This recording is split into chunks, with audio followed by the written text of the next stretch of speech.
you desire success? Maybe.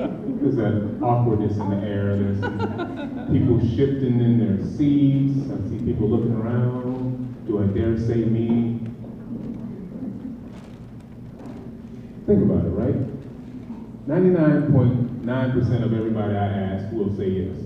Most people want success in some degree, in some way. So I just want to make sure I'm in the right place with the right people who have the right desires before I give you the secret to success. So, by a show of hands, how many of you really desire success? Okay, so maybe I'm in the right place. How many of you can tell me what success actually looks like?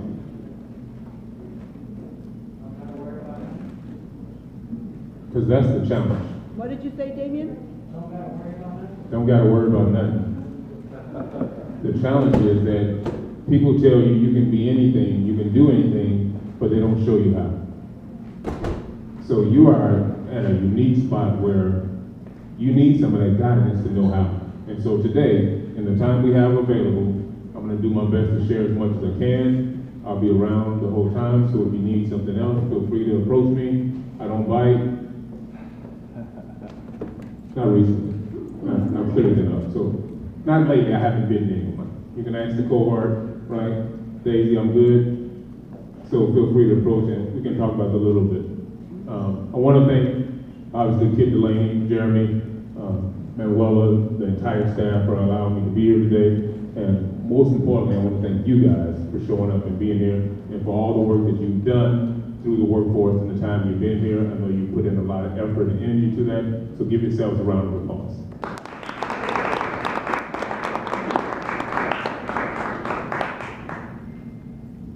So I know that you desire to be successful. I know that from some of the conversations we've had. I know that because of the work you put in, the effort, the energy, showing up, the late nights, the bringing your kids, the working late, the getting up early, the riding a bus and another bus and another bus, because Phoenix transportation is a little bit much. So I know that you desire to be successful. The challenge is in knowing how to get there and making sure you stay with it. Because now you're in a place where there's a little bit of uncertainty. There's a little bit of shifting, where you're moving from one place to another place and you go, well, I knew how to be successful at Neighborhood Ministries, but what about when I leave? What's that look like for me? How do I continue to maintain a momentum and keep going?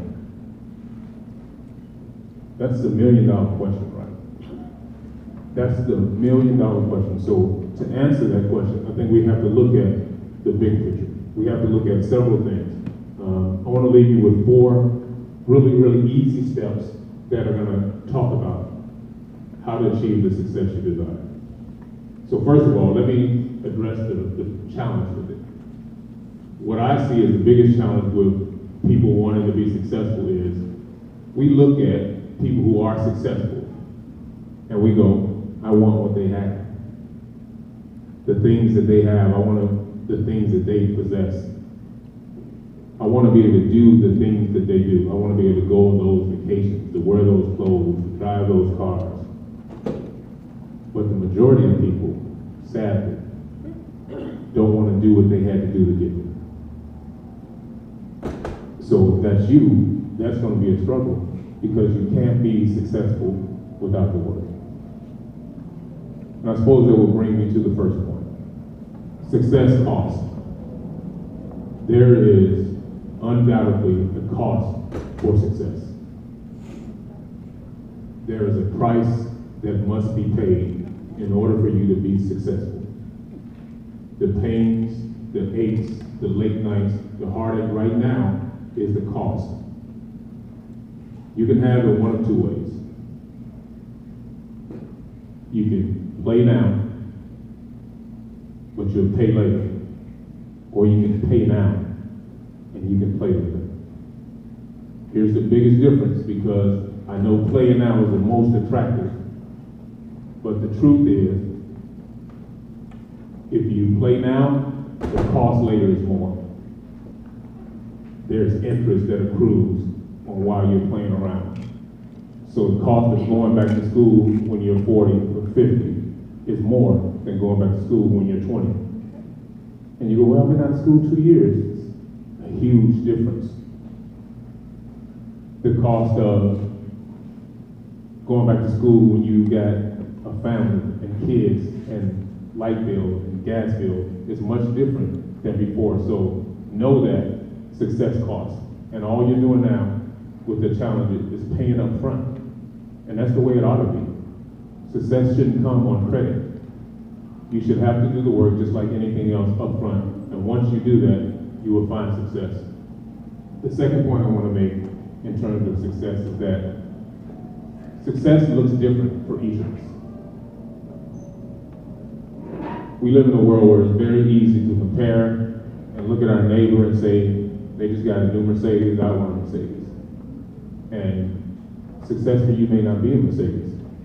Success for you may be just taking care of your family, not having any bills, not having any worries, like my man said. Success for you may be doing missionary work and going overseas. So you can't compare where you are and where you're going to your neighbor. We might not get there at the same place or the same time because my success was much different. When I was 20, success was different than it does for me now. Being married, having healthy kids, having a healthy relationship, that's successful. When I was 19 and 20, that wasn't success. Success was having a new car, and new clothes, and new Jordans, every pair. So success looks different at different stages. So don't get caught up in looking at somebody and say, well, they're successful, they're doing better than me. That's not your life. So know those two things, right? First of all, we said success costs. And the second thing we said was what? I need you to be paying attention because this is for you. You didn't know there'd be a quiz, but this is for you. This is not me. This is for you. Success is different for each person. Here's the third tip. Success comes after significance. If you want to be successful, help somebody else be successful. Become significant in somebody's life. Have a purpose and a meaning in somebody else's life if you want to be successful. If you help enough people, they'll help you. It is a proven method. If you go to a workplace and you prove to be invaluable, every time they look up, they go, you're taking every shift. You're here, you're mopping the floors, you don't mind getting your hands dirty. That person inevitably becomes successful because there are enough people looking and go, I want to help this person. And it doesn't matter what career field or where you are, the pastor of our church actually is mopping this past week because they put in a new floor and he's in mopping and putting in tile and he's doing all the work.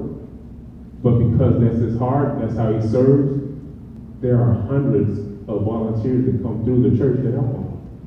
So if you want to be successful, you must become significant. You must learn to pay it forward, up front for others, and think about them before sometimes even yourself in doing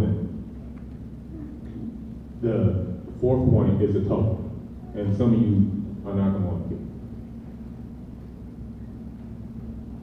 Success comes after failure.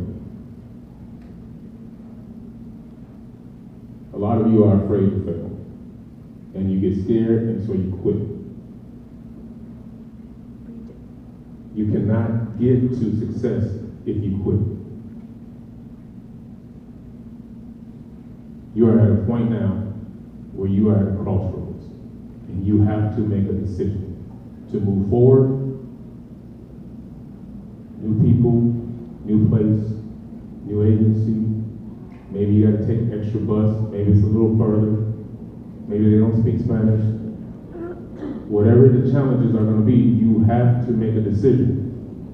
And if you quit, you can't have success. It just won't come if you quit.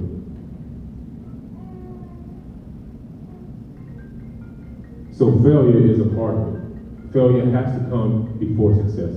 So how many of you, when you leave here and you hit a bump in the road, are going to ball up in the corner and cry?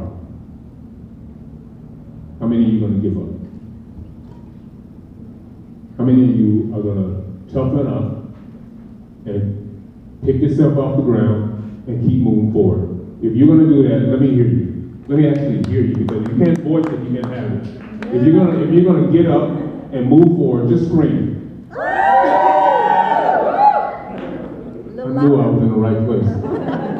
I knew I was in the right place today. Let me not be long-winded, but let me tell you this.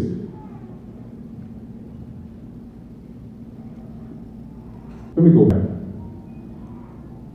And I need you to be bold, right? This is a give and take. Do you desire success? Yes. Do you intend to be significant? Do you know that your success looks different from others? Yes. Are you willing to fail? Yes. If you are willing to do those things, you are going to be successful. God has a plan for you. You have a unique purpose in your life. And it is a plan for good. For your life to be filled with hope. And that is the secret to success.